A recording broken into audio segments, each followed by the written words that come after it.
اگر ہم تاریخ کی کتابیں پلٹ کر دیکھیں تو ہر تہذیب، ہر مذہب ہمیں وقت کے خاتمے کی کہانیاں سناتا ہے۔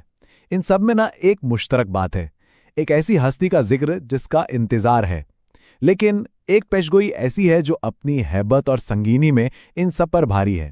اسلامی روایت میں اس آزمائش کو صرف کوئی عام واقعہ نہیں مانا جاتا، اسے انسانیت کا سب سے بڑا، سب سے کڑا امتحان قرار دیا گیا ہے۔ سوچیں، ایک ایسا فتنہ جس سے ہر نبی نے اپنی قوم کو خبردار کیا۔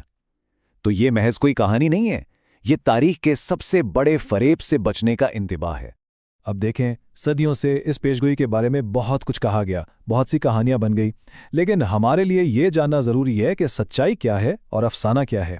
اسی لیے اس تجزیے میں ہم صرف ان مستند روایات کی گہرائی میں جائیں گے جو ہمیں اس عظیم فتنے کی اصل تصویر دکھاتی ہیں۔ تو آئیے اپنی کہانی کا پہلا باب شروع کرتے ہیں، اور یہ ہمیں سیدھا اس دور میں لے جاتا ہے جب اس فتنے کی پہلی براہ راست گواہی تاریخ کا حصہ بنی۔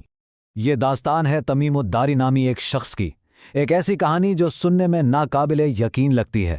وہ بعد میں پیغمبر اسلام کے صحابی بنے، لیکن اس سے پہلے ان کا دعویٰ تھا کہ قسمت انہیں ایک ایسے عجیب سفر پر لے گئی جہاں ان کا سامنا خود دجال سے ہوا۔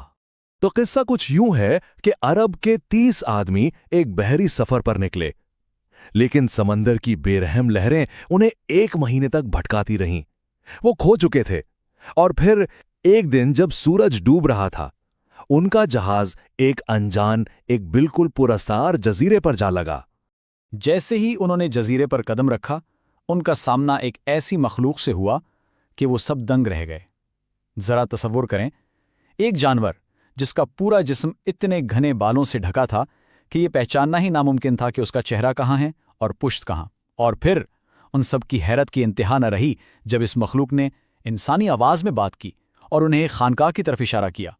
خانقاہ کے اندر کا منظر تو باہر سے بھی زیادہ ہولناک نکلا۔ وہاں انہوں نے اپنی زندگی کا سب سے طاقتور، سب سے قوی ہیکل انسان دیکھا۔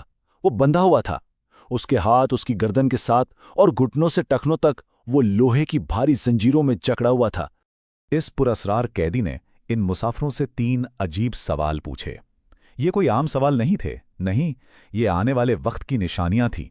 اس نے پوچھا بیسان کے نخلستان کے بارے میں، پھر بحریہ تبریہ کے سوکھتے پانی کا پوچھا، اور آخر میں اس نے اس نبی کے بارے میں سوال کیا جن کی آمد کی خبر آسمانی کتابوں میں پہلے ہی دی جا چکی تھی۔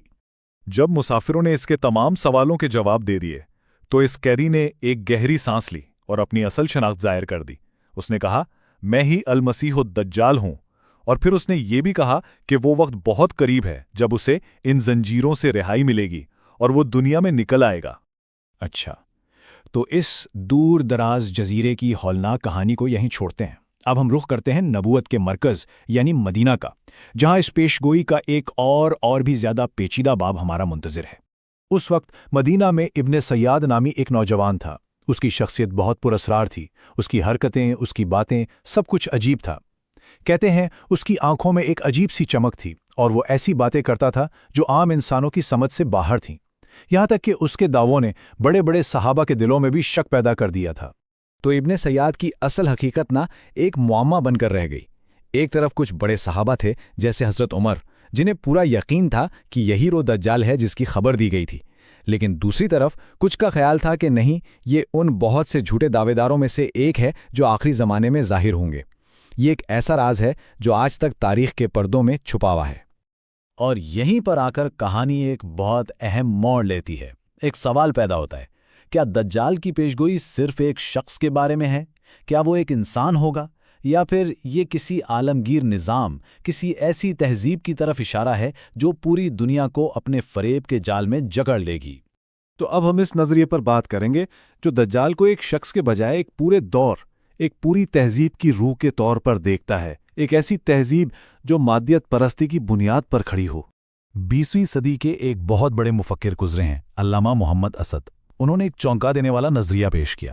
ان کا کہنا تھا کہ آج کی یہ جو جدید دنیا ہے اس کی مادیت پرستی، روحانیت سے اس کی دوری، اور خاص طور پر سائنس کو خدا کا درجہ دینا، یہی اصل میں دجالیت ہے، یعنی ایک ایسا نظام جو انسان کو اس کے اپنے خالق سے ہی غافل کر دے۔ اور حیرت کی بات یہ ہے کہ بالکل اسی طرح کا انتباہ ہمیں ایک بالکل مختلف سمت سے بھی ملتا ہے۔ مشہور ملحد فلسفی برٹرنڈ رسل،